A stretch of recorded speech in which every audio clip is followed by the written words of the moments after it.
Bonjour, bienvenue pour une nouvelle vidéo pour vous présenter encore une figurine de la collection Iron Man, enfin plutôt la collection Marvel Movie issue de la collection Eagle Moss avec justement une armure d'Iron Man issue de Iron Man 3. Alors celle-là c'est un hors-série, alors la plupart des armures Iron Man étaient hors-série, hein, c'était pour les abonnés.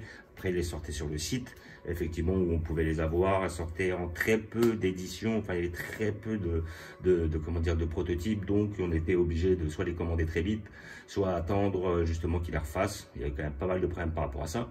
Et celle-là, bah, elle a vraiment la taille des hors-série. Les hors-série, c'était les figurines qui étaient plus chères et plus grosses, qu'on pouvait trouver en moyenne, en général, entre 25 et 35 euros à peu près. Je crois que c'était les prix. Les figurines de base étaient à 16 euros. Et puis après, bon, les figurines hors série Iron Man étaient à 25 euros. Mais celle-là, à mon avis, elle devait être plus chère. Celle-là, je l'ai payé 30 balles. Voilà. Donc 30 balles, c'est correct pour un hors série, surtout qu'elle est quand même beaucoup plus massive que la plupart des autres figurines.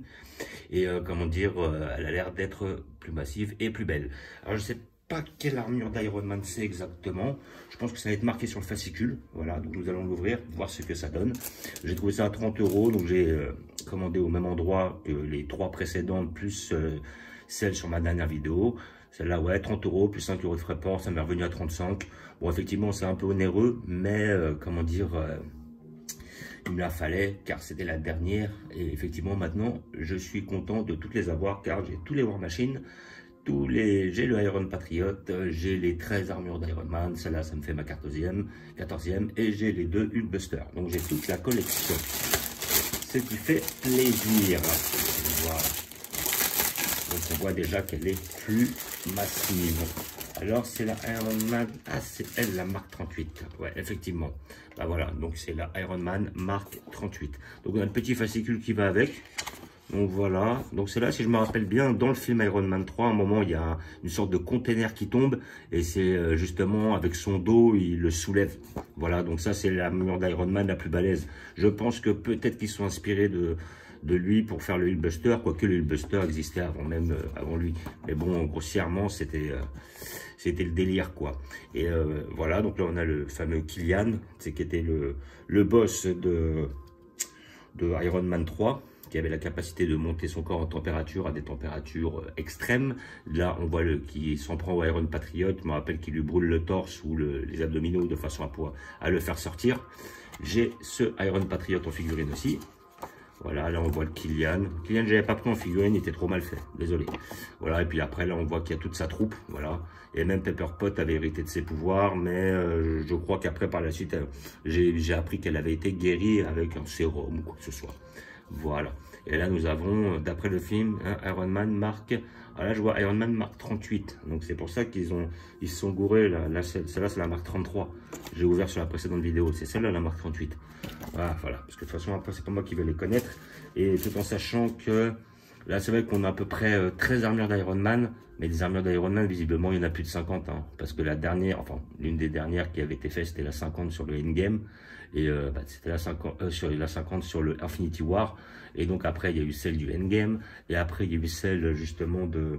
C'était Spider-Man... c'est pas Homecoming, mais c'est un Spider-Man, quoi, grossièrement. Il y en avait encore une autre. Je crois que c'était celle avec Jake Gyllenhaal, qui jouait le rôle de Mysterio. Il avait une autre armure encore dans ce volume-là, on le voyait vite fait. Mais bon, je retiens plus les chiffres au bout d'un moment. Je ne sais plus qui est qui et qui fait quoi. Donc là, visiblement, bah, j'ai pas de scotch. Donc, elle est peut-être d'occasion. Hein. Il est possible. En tout cas, elle a l'air d'être très très bien conservée. Notre grosse boîte. Voilà. Avec notre personnage. Et là, j'ai la carte marque 37. Et là, je comprends plus, là. Parce que là, si je sais bien lire les chiffres romains, 3 croix, c'est 30. Le V, c'est 5. 2. Donc là, c'est marque 37. Ah, je sais même plus laquelle c'est comme marque, là. Il marque 38, l'autre marque 33, marque 37. Même eux, ils savent pas. Ils le font, mais ils savent pas non plus. Bon, enfin, bref. Voilà. On va enlever les scotch. Y a-t-il des scotch? A-t-elle été ouverte? Voilà, il y a des scotch. Donc visiblement, c'est la boîte qui n'était pas scotchée. Ça peut arriver parfois. Voilà. Et donc on voit qu'elle est quand même beaucoup plus massive que les autres armures. Là, à peu près du même volume que les Hulkbuster. Et voilà la bête qui est énorme, elle est superbe. Franchement, elle est super belle. Là, franchement, je suis hyper content. Alors, nous allons la voir de plus près. Alors après, par contre, oui, effectivement, elle n'a pas énormément comment dire, enfin, ouais, elle a moins de détails que le Hulkbuster. Et encore moins que le Hulkbuster 2. Mais par contre, bon, elle est pas mal, hein. Franchement, elle est belle. Hein. Elle est belle, elle est belle, elle est belle, elle est belle. Voilà, donc là, on a le côté bleu, hein, pour changer du Hulkbuster qui était rouge. La tête est bien faite. On voit bien les mécanismes, les bras sont bien faits. On a un petit côté noir là qui est mis pour donner un peu de la profondeur, un petit peu un côté crâne. Voilà. Là, on a les articulations qui sont bien faites. Franchement, elle est belle, elle est propre. Elle est magnifique, elle est bien lourde. Là, et derrière, voilà, justement, elle avait, ça ressemblait à une sorte de colonne. Ça, à un moment, justement, on les voit, c'est que ça s'enclenche et c'est là où il peut justement arriver à soutenir le conteneur. Là, avec le truc, ouais, parce qu'on dirait plutôt une armure faite pour pouvoir charger et tout. Voilà, c'est pas pour qu'il y ait. Je suis même pas sûr qu'elle ait été faite, celle-là, pour qu'il y ait un être humain dedans. On voit pas Tony Stark, elle est dedans. Peut-être que c'est simplement un robot, c'est pas forcément une armure. Mais bon, là, dans tous les cas, il est vraiment bien fait. Elle est magnifique. Ah, franchement, elle est superbe. Elle a un petit côté, voilà, métallique, un petit côté mécanique aussi, qui est vraiment très intéressant. On dirait un peu une tortue, là, avec sa tête qui part en avant. C'est pas si mal. Franchement, elle est magnifique. Elle me fait penser un peu au Terminator de Warhammer 40 000, le jeu. Jeu de plateforme, pour ceux qui connaissent. J'ai fait quelques vidéos là-dessus. Il y avait ce qu'ils appelaient les Terminator, qui étaient effectivement très ressemblant à ça, la tête en avant, et avec des armes incorporées sur les bras. On est très proche d'un Space Hulk ou quelque chose dans le genre. Là, ils sont très inspirés de ça. Les mains sont très bien faites. Il y a des très beaux jeux de peinture. Franchement, elle est magnifique. Ah, franchement, elle est superbe. Ah, je suis vraiment content de cet achat. Je suis content.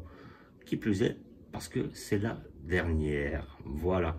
Donc, j'ai payé 30 € sur le site des stocks en stock. J'ai réussi à le trouver par le biais de eBay. Voilà, donc c'est là, ouais, 30 €, bon, plus 5 € de frais de port, si elle vous intéresse et tout. Voilà, j'ai vu qu'il y a pas mal d'armures d'Iron Man qui étaient à 12 €, et peut-être celle sur la présente vidéo que j'ai payé 20. Ça reste quand même assez intéressant, hein. Peut-être prendre un gros lot, essayer de voir si on peut baisser les frais de port. Mais ça reste quand même assez intéressant comparé au prix qu'il faisait chez Eagle Moss à l'origine.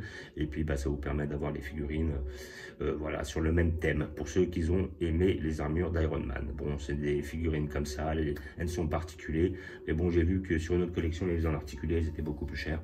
Donc voilà, après, c'est à vous de voir, voilà. Mais sinon, dans l'ensemble, très content de cet achat.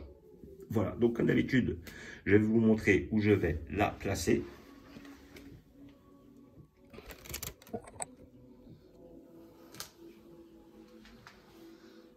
Et j'ai prévu un emplacement pour notre ami juste derrière. Et j'espère qu'il va passer. Oh, il passe, c'est magnifique. Voilà. Au milieu des autres, là, comme ça, il est magnifique. Ça passe, c'est au millimètre, c'est parfait. Voilà. Juste devant les Hulkbuster, là.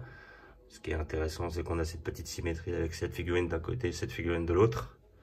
Donc voilà, là, Iron Man Mark 1, qu'on va justement sur tout à droite. Et toutes les armures, c'est l'issue de la collection, plus les premiums. Notre fameux Mark 37 ou 38, finalement, je sais pas, au centre.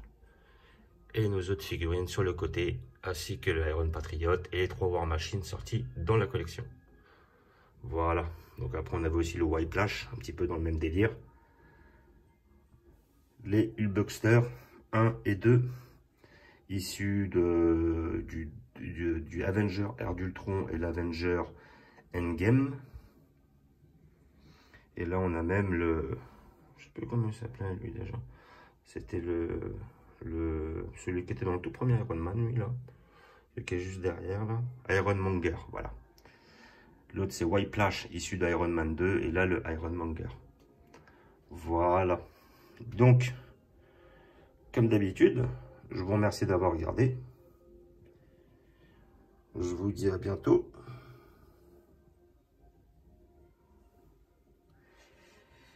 N'hésitez pas à vous abonner ou à mettre des pouces.